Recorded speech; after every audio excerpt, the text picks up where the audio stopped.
I used to believe that love could be measured in invoices, that if you paid enough for the medicine, for the nurse, for the roof that never leaked, someone, somewhere, would call it gratitude. This Thanksgiving proved me wrong. I walked into my father's house at 6:30, holding a bag of groceries in one hand and a pie box in the other. The air was wrong the moment I stepped inside. Too still, too cold. The smell of roasted turkey I'd been expecting was replaced by something metallic: medication and loneliness. "Dad?" I called out. Only the hum of the old refrigerator answered. They were supposed to be here. Emily and Layla, my sisters, the caretakers. They lived here, rent-free, and I paid them both a monthly salary to look after our father. Their idea, not mine. "We can't do this for free, Lena," Emily had said. "It's a full-time job." So I made it one.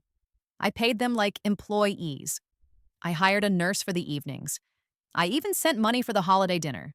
I'd pictured the table full, music playing softly, Dad smiling the best he could.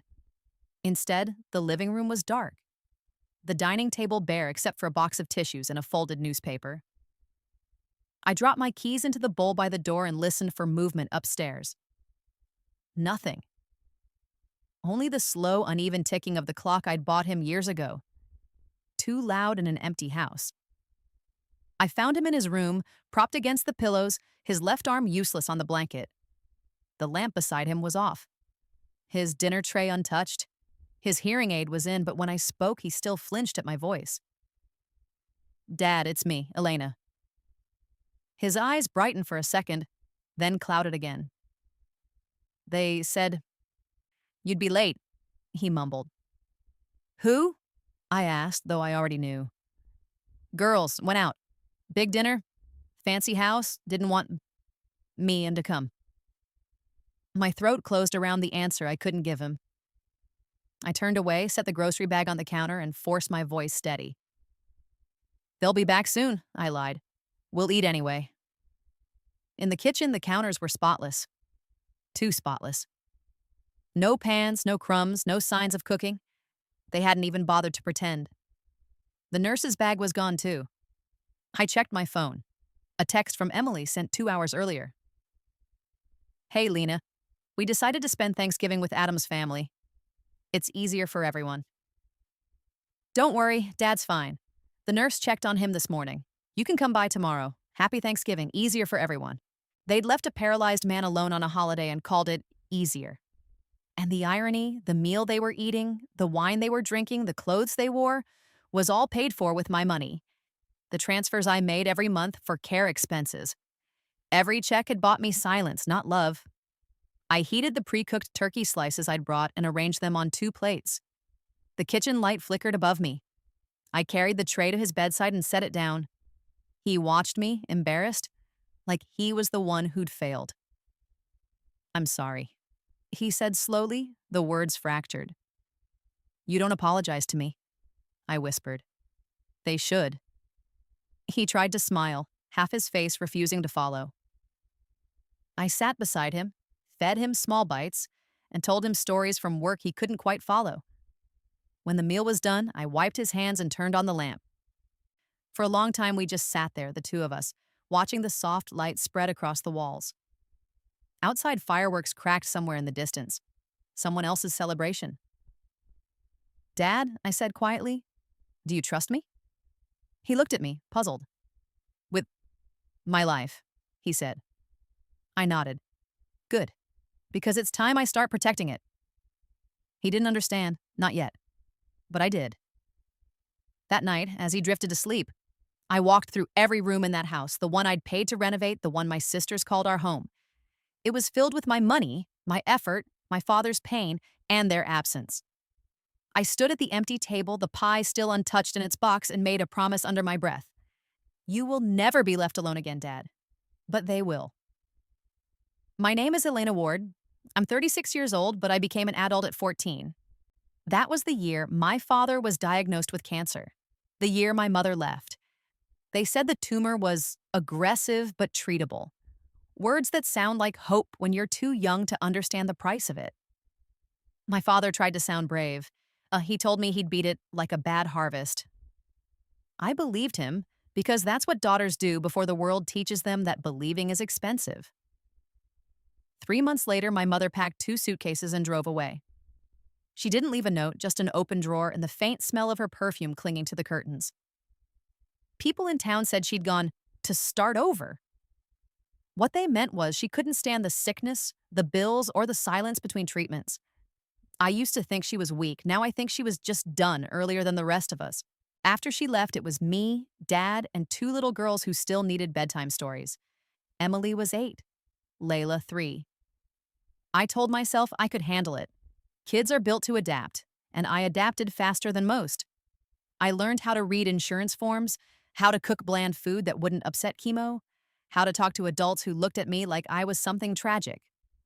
My father's friends from church came around for a few weeks, bringing casseroles and promises. Then the visits stopped. Everyone has their own lives. Ours was no longer convenient. I got my first job that year, stocking shelves at the local grocery store after school. The manager didn't ask my age, and I didn't tell him. I learned how to smile just enough to keep my place, how to count tips, how to hide the exhaustion that made my legs tremble in class. The paycheck wasn't much, but it kept the lights on when my father's disability payments were late. At night, after putting the girls to bed, I'd sit at the kitchen table, sorting envelopes into piles. Urgent, can wait, pretend it's lost. That was my education. Numbers became my language of survival. When you spend your teenage years calculating rent instead of dreaming about college, you stop expecting life to give you anything for free. By 17, I was running the household like a small business. The girls went to school, my father went to treatment, and I went to work. Sometimes I'd catch my reflection in the window at night and not recognize the girl staring back. Dark circles, grease-stained hands, hair pulled into a permanent knot. I looked like every exhausted woman I'd seen in the clinic waiting rooms. But we survived. Against every statistic, Dad made it. After 2 years, the doctors used the word remission. We celebrated with lemonade and a store-bought cake because we couldn't afford champagne. He hugged me, weak, trembling, and whispered, "We made it, kiddo." I didn't have the heart to tell him that he'd survived the cancer, but I was still living inside its debt. He tried to go back to work on the farm after that, stubborn as always, pretending he was fine. I followed him into the fields, carrying buckets he couldn't lift anymore, pretending I was strong enough for both of us. When I turned 21, he handed me a stack of paperwork and said, "You're better with numbers. The business should be in your name." The Ward farm hadn't turned a real profit in years, but it was our backbone, our history. I took it over like a soldier taking over a trench. No illusions, just necessity. While my friends were drinking through college, I was learning about crop yields, tax codes, and payroll. I discovered I had a head for structure, for seeing the pattern behind the chaos. It's a gift, I guess, but it's also a curse. Once you understand how to keep everything running, no one ever lets you stop. Emily and Layla grew up in the shadow of that responsibility. For them, home was safety. For me, it was work. Emily was always the charming one. Sweet smile, soft voice, the kind of girl people wanted to take care of. Layla was the baby, wild and quick-witted, always skating just above consequences. They loved Dad, but they loved freedom more. I couldn't blame them for it. I used to envy it. When they finished school, I encouraged them to go. Build lives, I said. Don't get stuck here like me. I meant it. I wanted them to have something I never did. A choice. For a while, they called, sent postcards, came home on holidays. Then the gaps between visits widened. They always had excuses, jobs, partners, traffic. And every time they returned, they stayed a little shorter, complained a little more about the smell of medicine in the house. When Dad had a stroke at 60, both of them cried on the phone and promised to help. Emily quit her part-time job to be closer. Layla said she'd move back temporarily until things stabilized. It sounded like love. It was negotiation. They sat me down one evening, the two of them side by side on the couch, speaking in the same rehearsed tone people use when they're about to sell you something. "Lena," Emily began, "you can't do everything." You're running the business, paying the bills, and now there's dad's care. It's too much. I know, I said. That's why I'm hiring a nurse. But nurses don't stay all day, Layla chimed in. What if he needs someone at night or weekends? We could handle that if you helped us financially. I frowned. Help you? You'd be living here rent-free. It's not about rent, Emily said, shaking her head. It's about our time. We can't take other jobs if we're here 24/7. You can't expect us to do it for free. I wanted to scream I've been doing it for free my whole life. But instead, I nodded. Because I was tired. Because fighting them meant fighting alone again. Because the idea of someone else being here when I couldn't be felt like relief. So I agreed. I set up automatic transfers, monthly stipends, small but enough for them to feel compensated. I paid the nurse, the utilities, the groceries, the maintenance bills. I handled the insurance claims, the taxes, the endless paperwork that came with disability. Every dollar came from the farm's profits, which meant from me. And just like that, caregiving turned into a business transaction. I became the employer. They became employees who clocked in with guilt and clocked out with excuses. For years, I told myself it was fine. They were helping. They kept him company, cooked meals, made sure he took his medication. When I visited after work, Dad always seemed content. Lonely, yes, but comfortable. I believed the picture they painted because believing the alternative would break me, but small things started to slip. The nurse once mentioned that Emily left early most afternoons to run errands. Layla missed a few nights because her boyfriend had car trouble. Dad's hair was unwashed sometimes. The sheets smelled of neglect. When I confronted them, they turned defensive. Do you know how exhausting this is? Emily snapped. You just send money and check boxes. We're the ones actually here. You're being unfair, Layla added. You don't know what it's like watching him struggle. Maybe if you came around more. That one stung? I did come around. Every weekend, every holiday, every time the accountant called with bad news or the nurse reported another incident. I just didn't come around to be thanked. No one thanks the person who keeps the machine running. They only notice when it stops. Still, I kept paying. Because guilt is a currency too. And I was rich in it. Running the farm kept me afloat. I modernized operations, brought in new clients, expanded distribution. For the first time in decades, the business was stable. But the stability didn't feel like victory. It felt like containment. The money went straight into Dad's care, the house, the endless repairs that came from 3 adults living like guests in their own home. I thought maybe one day when he was gone, I'd finally breathe. But even that thought came with guilt. He was my anchor, my burden, my proof of purpose. Some nights I'd drive home from the farm after dark, headlights cutting through the fog, and wonder who I would be without all this responsibility. The idea terrified me more than it comforted me. What do you do when the weight you've carried your whole life is also the only thing that defines you? The Thanksgiving before last, I suggested we hire an extra nurse for the holidays. Emily said no. We've got it handled, she insisted. Layla added, yeah, it's family time. We'll cook, we'll decorate, we'll make it special for him. They wanted me to pay for the groceries in advance, of course, so I did. I even sent a little extra for something nice. I imagined them laughing in the kitchen, maybe finally seeing what I saw when I was 14. That love isn't glamorous, but it's sacred. I was wrong. They didn't want family time. They wanted freedom. The kind that comes once a month when the transfer clears and you realize you can spend it however you please. People ask sometimes, why didn't I stop? Why didn't I fire them, move Dad into assisted living, hire real caregivers? The answer is simple. Because I was still trying to believe that blood meant something. Because I was afraid that if I let go, I'd become my mother, someone who walked away. So I paid.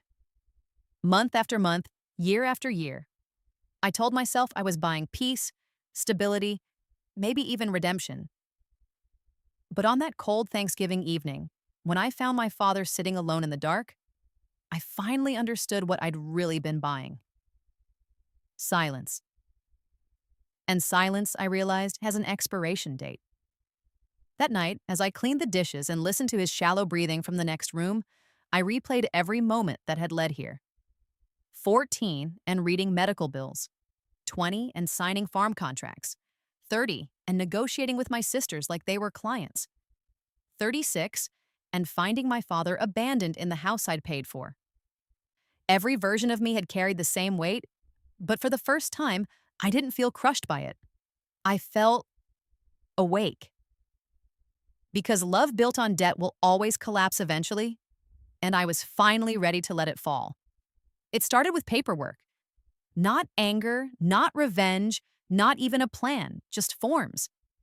That's how all betrayals begin. In families like mine, quietly, through the language of responsibility. After that Thanksgiving, I didn't sleep for 3 nights. I'd wake up at 2 a.m. to the sound of my own heartbeat, half expecting a text from Emily or Layla, some attempt at apology, some sign that they understood what they'd done. None came. Not even a, "How's Dad?" Nothing. By the 4th morning, the silence felt permanent enough to build something on top of it. I made coffee, sat at my kitchen table, and opened my laptop. The screen glowed pale blue in the dark. I typed guardianship attorney near me into the search bar. That was how it began. Not out of rage, but out of exhaustion. If I was going to carry this family, I wanted the right to decide where the weight went. The lawyer's office was small and smelled faintly of dust and printer ink. Mr. Halverson, 60-something, gray-haired, cautious voice, the kind of man who made you believe that no decision was too messy to be organized into a neat legal folder. He shook my hand and gestured to a chair. "So," he said after I'd explained my situation, "you're not looking to contest ownership. You're looking to formalize care, correct?" "I'm looking," I said, "to make sure my father is protected from other people's irresponsibility." He nodded slowly, his pen hovering over the intake form. "You're referring to your sisters?" "Yes." "And your father, his cognitive state?" "Variable," I admitted. "He's lucid most days, but memory comes and goes. He forgets dates, misplaces names. Physically, he can't sign much anymore. His right hand trembles. But he still understands everything when you explain it carefully." Halverson leaned back. "Then we'll need 2 things. A medical capacity assessment and a notarized declaration of intent. If his physician confirms partial incapacity, you can apply for durable power of attorney and conservatorship. It would allow you to manage his assets and decisions." "Would that include the house? The business?" "It would include everything," he said. "If granted, you'd become his legal guardian. In practice, that means full control and full responsibility." Full control, full responsibility. 2 sides of the same coin I'd been flipping my entire life. "How long does it take?" I asked. "With cooperation? A few weeks?" "I'll cooperate," I said. "I can't speak for anyone else." The first person I told was my father. It was late afternoon. I sat by his bedside, showing him the forms, explaining every line. He listened, eyes clear, face half frozen by the stroke, but still expressive in its own way. I didn't sugarcoat it. "Dad," I said, "this will mean everything is under my name, the farm, the house, the accounts. I'll make sure you have what you need. But it also means Emily and Layla won't be able to use your funds anymore." He blinked slowly. "You think they'd be angry?" "Yes," I said. "But anger isn't the same as injustice." He took a deep breath. His voice came haltingly, each word a struggle. "I trust you, Lena. Always. You?" I looked at him, this man who had given me both the burden and the reason to bear it, and felt the closest thing to peace I'd known in years. Not triumph, just peace. He signed the declaration with his trembling hand. The signature was uneven, but it was his. When I left the room, the nurse looked at me with quiet understanding. "You're doing the right thing," she said. "Sometimes love looks like paperwork." It took 3 weeks. The medical evaluation came first. Partial cognitive impairment, mild aphasia, full physical dependency. Then the court application for guardianship. Then the financial disclosures. Every form required a signature, every signature required a witness, every witness required time off work. I did it all, in between meetings, between harvest orders, between nights when I fell asleep with spreadsheets open on my lap. Emily and Layla didn't ask a single question. They assumed the silence after Thanksgiving meant forgiveness. It hadn't even occurred to them that I'd been busy rewriting the entire structure of our family. On the 4th week, Halverson called. "Ms. Ward, the petition's been approved. You're now the legal conservator of your father's estate." The words landed like a weight I was finally allowed to carry openly. "Congratulations," he added. "Most families fight over this for years. You managed it in under a month." "I've been preparing for it," I said. "For 22 years. The next step was transferring assets. Dad's farm wasn't large, but it was old. 80 acres of mixed crops, a small processing facility, 3 vehicles, and the family house on the property. Under his name, everything was fragmented. Joint accounts, outdated deeds, missing insurance updates.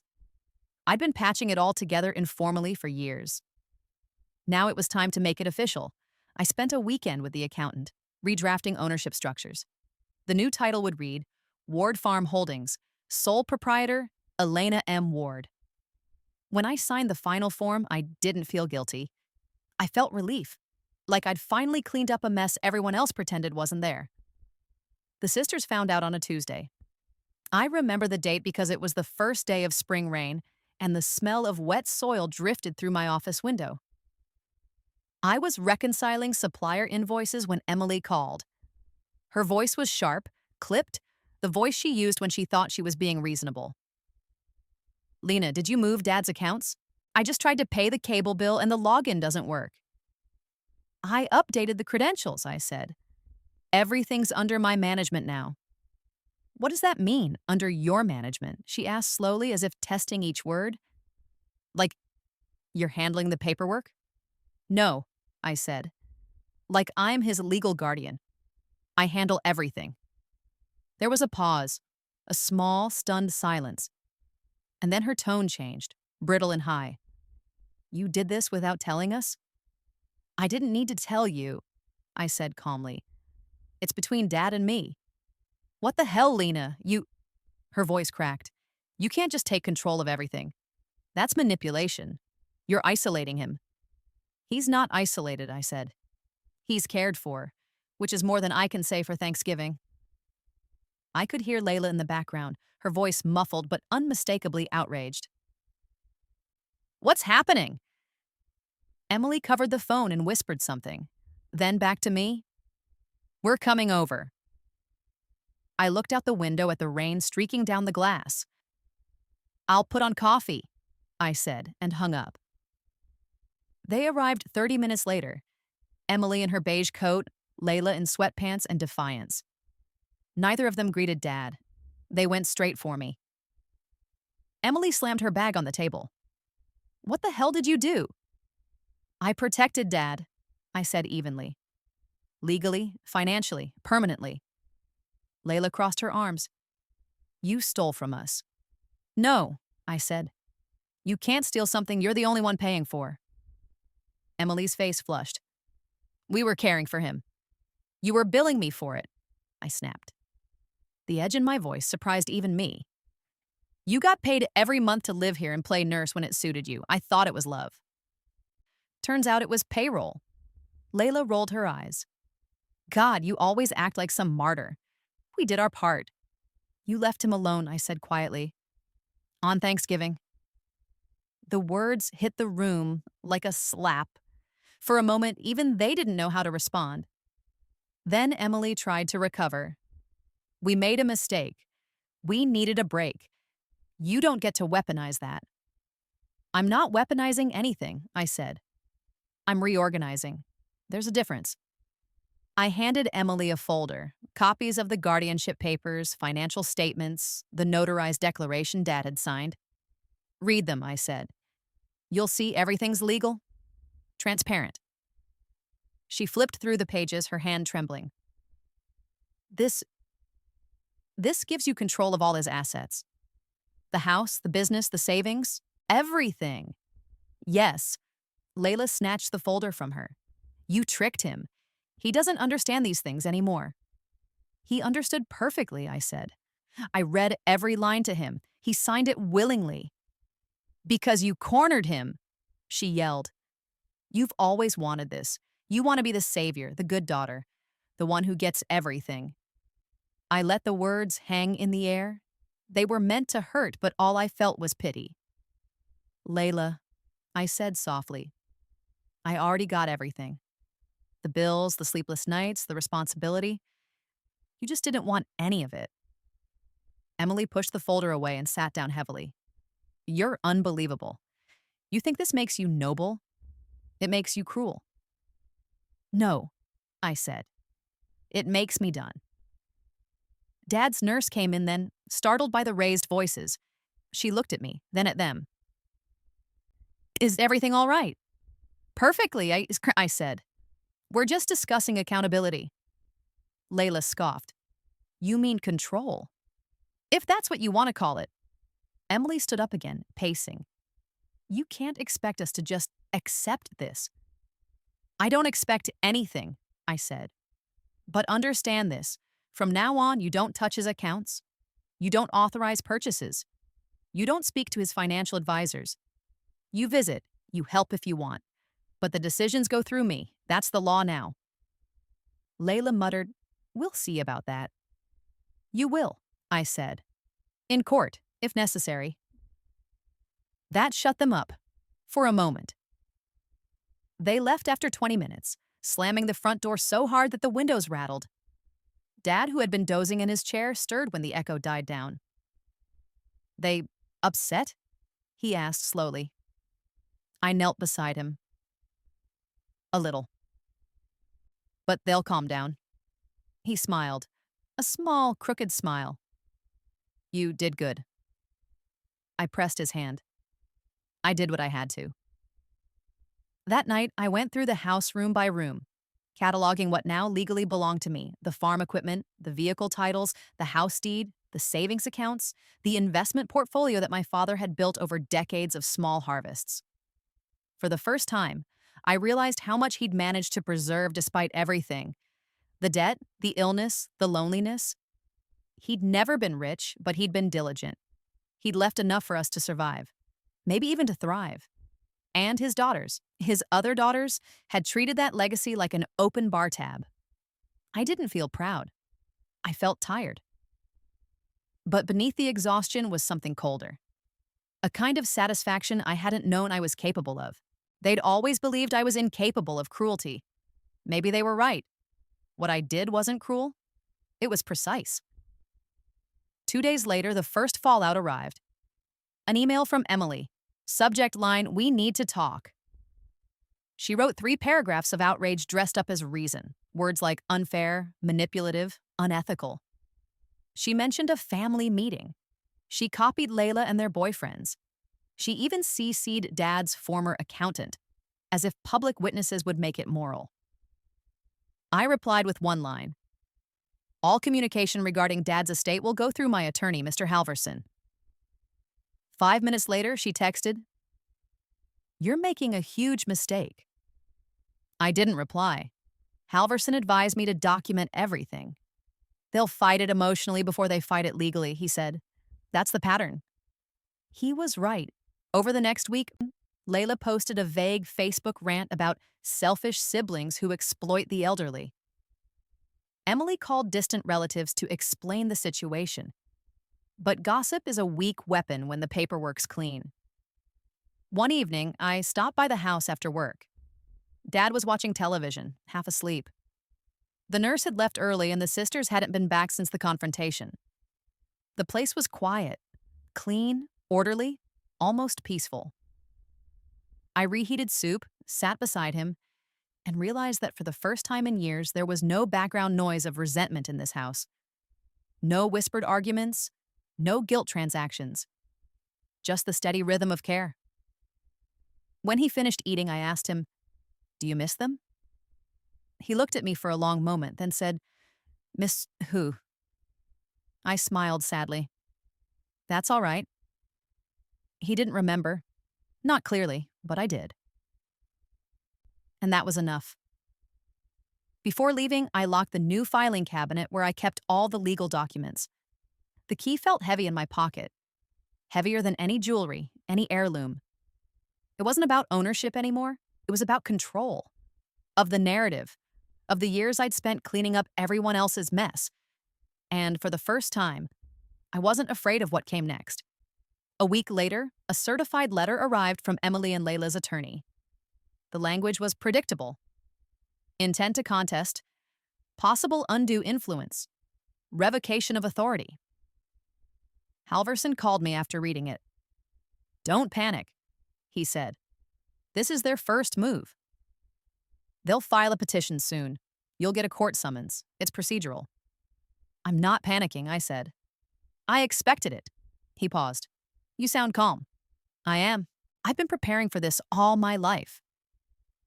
That night, I poured a glass of wine, sat at my kitchen table, and opened my father's old ledger, the one he'd used to track every harvest since before I was born. The pages were brittle, the handwriting fading, but I could still read the last entry he'd written before the stroke. Profit is not what's left after the work. It's what stays when the excuses run out. I ran my finger over the line and smiled. He would have understood what I'd done. He'd lived his whole life knowing that mercy without boundaries turns into servitude. I wasn't done yet. The real battle was coming, but for the first time, the fight felt even. The farm was under my name. The accounts were locked. The house, the land, the future, all legally secure.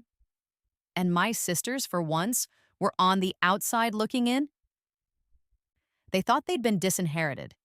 They were wrong. They'd simply been removed from a life they never earned.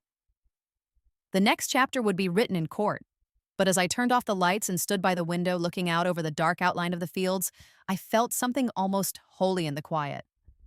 For 22 years, I'd carried the Ward family like a dying crop, feeding it with my own hands.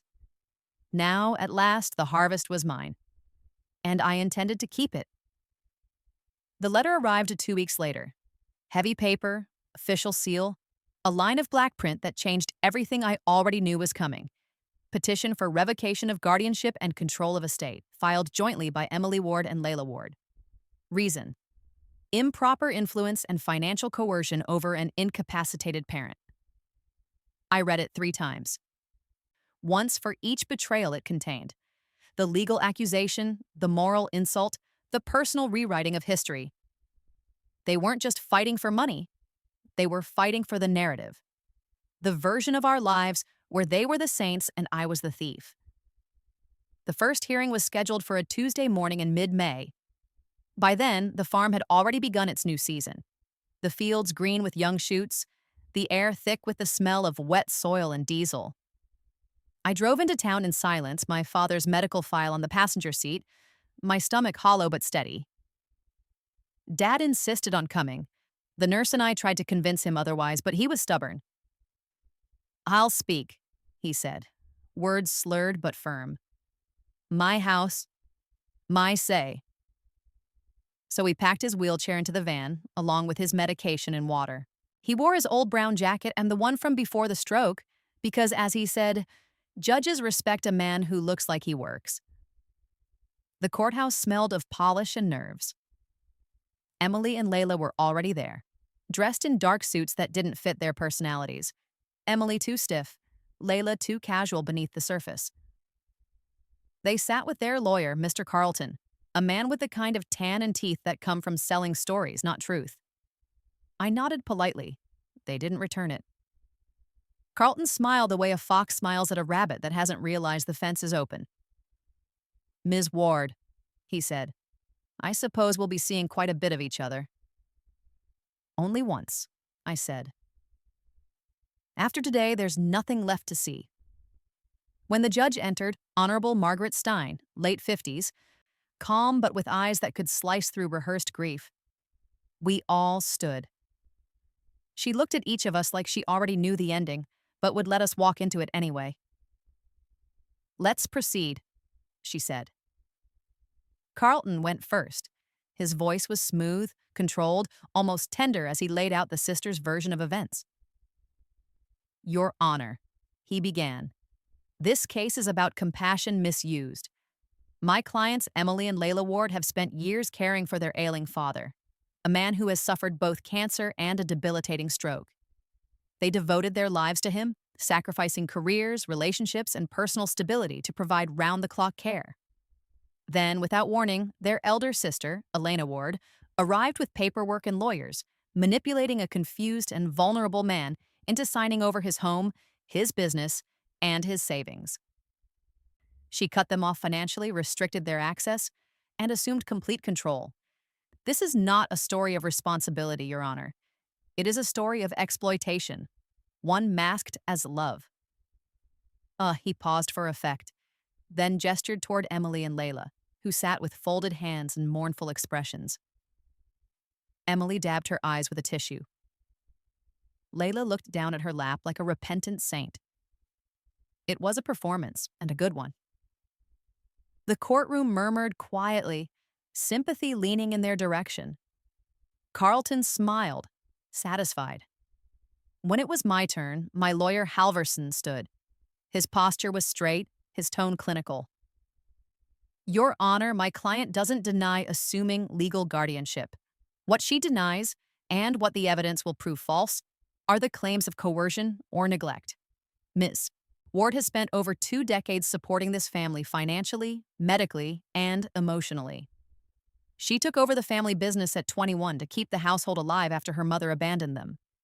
She paid her sisters a stipend to assist with care. She paid for professional nursing. She managed every bill, every prescription, every repair. The plaintiffs and her sisters received not only housing and income from this arrangement, but also complete trust. They repaid that trust by abandoning their father on a national holiday.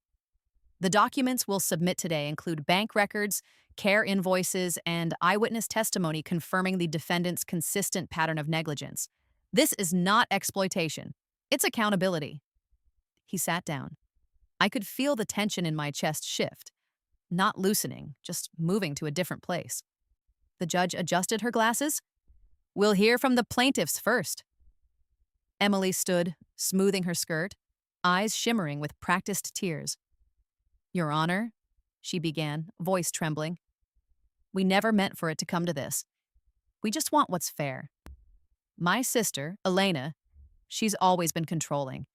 She thinks she knows what's best for everyone. But we were the ones who stayed. We bathed him, we fed him, we cleaned up after him. We were here when she was busy with her business. And then she just took everything. We found out after the fact. No discussion, no warning. Just gone." Her voice cracked at the last word, perfectly timed. Carlton nodded approvingly. Layla followed. "I know we made mistakes, Your Honor. We're not perfect. But we loved our dad. We did our best. He's all we have left. And now we can't even buy him new clothes or fix the house without asking her permission. She's treating us like strangers in our own home." She looked at me then. A single well-practiced glance of hurt and disbelief, as if to say, "How could you? It might have worked if I hadn't lived with that look since we were children." Halverson rose slowly. "Your Honor, may I cross-examine?" The judge nodded. He approached Emily first, papers in hand. "Ms. Ward, you mentioned caring for your father daily. Can you specify what that entailed in the weeks leading up to November 25th? Emily hesitated. "We prepared meals, managed his medication, made sure he was comfortable." "Wonderful," Halverson said. "And on November 25th, the day in question, you were home doing this?" Emily's mouth opened, closed. We had a family event. We left in the afternoon." "For how long?" "Just overnight." "Who stayed with your father?" "The nurse." Halverson smiled slightly. "According to the nurse's statement, she was dismissed that morning. By text from your phone." Emily blinked. I don't remember." He handed her the printed text log. Allow me to refresh your memory. The message on the screen was simple. Don't come tonight. We've got it handled. Happy Thanksgiving. A ripple of quiet laughter passed through the courtroom. Halverson turned to Layla. Ms. Ward, you also claim to have provided consistent care. Can you explain these transactions? He lifted another paper, a list of debit card withdrawals from the joint account marked care expenses, restaurant bills, salon charges, weekend hotel stays.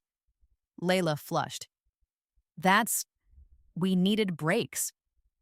Caregiving is stressful. Indeed, he said dryly. And these breaks were charged to the account your sister funded entirely from her own income? I don't know about that. It was all family money. No, Ms. Ward, he said quietly. It was Elena's money. Every cent. I have the bank transfers to prove it. He handed the evidence to the clerk. Layla looked away, jaw tight. Halverson turned back to the judge. Your Honor, the defense requests permission to call our key witness, Mr. Robert Ward. The room shifted. The bailiff opened the side door and my father's wheelchair rolled in. The sound of it, the quiet hum of rubber on tile, cut through every whisper. He looked smaller than I remembered in that big courtroom, his face pale under the harsh lights.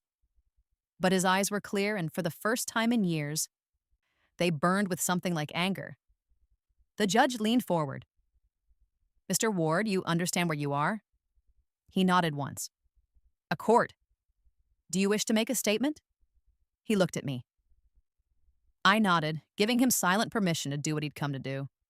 His voice was broken, uneven, but every word carried weight. I'm old. Sick. Not what I was, but not stupid. He paused for breath. I know what my girls did. All of them. The courtroom went still. Even Carlton looked uncertain. Emily, he said, turning his head slowly toward her. You were sweet. Always wanted easy life. Layla, same. Both of you said you'd help. But help means being there, not waiting for paycheck. Layla's face hardened. Emily began to cry softly. He continued. Elena, she did everything. Since she was kid. When your mother left, she worked, paid, bills, paid for you, for me, for this house. When I couldn't walk, she carried me. His hand trembled on the armrest. The nurse moved closer, but he waved her off. You call her cruel, he said, voice gaining strength. You call her a thief, but she's the reason you have anything to fight for. You talk about love. Love is work. You never did the work. He turned toward the judge, eyes wet but fierce. I love them, he said, meaning all of us. But enough. Enough of this. They take, they blame, they twist. I'm tired. Let her handle it. She knows what's right. Then he looked at me again, the look of a man who had finally chosen peace over guilt. You keep it, Lena, all of it. And take care of yourself, too. He coughed, exhausted. The nurse touched his shoulder gently. The silence that followed was absolute. Not a single shuffle, not a breath. Judge Stein cleared her throat. Thank you, Mr. Ward. That will be noted. Carlton didn't bother cross-examining. He knew the optics were fatal. No one wants to be the lawyer seen attacking a sick man's truth. The judge called a recess. Emily and Layla hurried out of the room, whispering furiously. I stayed seated beside Dad, holding his hand, feeling the tremor of relief running through his body. You did great, I whispered. He tried to smile. About time, someone did. When the court reconvened an hour later, the mood had shifted. Carlton's confidence was gone, replaced with measured desperation. He made one last attempt, talking about emotional manipulation, sibling rivalry, financial inequity. But his words sounded hollow now, like someone arguing about shadows. Judge Stein listened patiently, then turned to her notes. I've reviewed the documents, the testimony, and the medical evidence. The petition by Emily and Layla Ward claims coercion and incapacity. However, Mr. Robert Ward's testimony, along with the corroborating evidence, demonstrates both awareness and consent at the time of transfer. The court finds no evidence of exploitation. On the contrary, it finds consistent negligence on the part of the petitioners and sustained responsibility by the respondent, Ms. Elena Ward. She paused, letting the weight of it settle. Therefore, guardianship and full financial authority remain with Ms. Ward. The petition is denied. Case dismissed. Her gavel struck once, a small final sound that felt like thunder to me. The sisters froze. Emily's mouth opened in disbelief. Layla muttered something I couldn't hear. Carlton began gathering his papers, already retreating from their sinking ship. I stayed still, my father's hand still in mine. For the first time in 20 years, I didn't feel defensive or ashamed. I felt seen. Emily turned toward me, eyes red, voice shaking. You're proud of this? You humiliated us in front of everyone. I met her gaze calmly. No, Emily. You did that yourselves. Layla stepped forward, fists clenched. We'll appeal. Go ahead, I said. The truth doesn't expire. They left together, walking fast, the sound of their heels sharp and hollow against the marble floor. Outside, the air smelled like rain again. We wheeled Dad to the car, the nurse following behind with his bag. He was quiet for a long time, then said, almost to himself, funny. Feels lighter. What does? Everything, he said. The air, my chest, the world. I smiled through the ache in my throat. That's what happens when you stop carrying everyone else's excuses. He chuckled softly.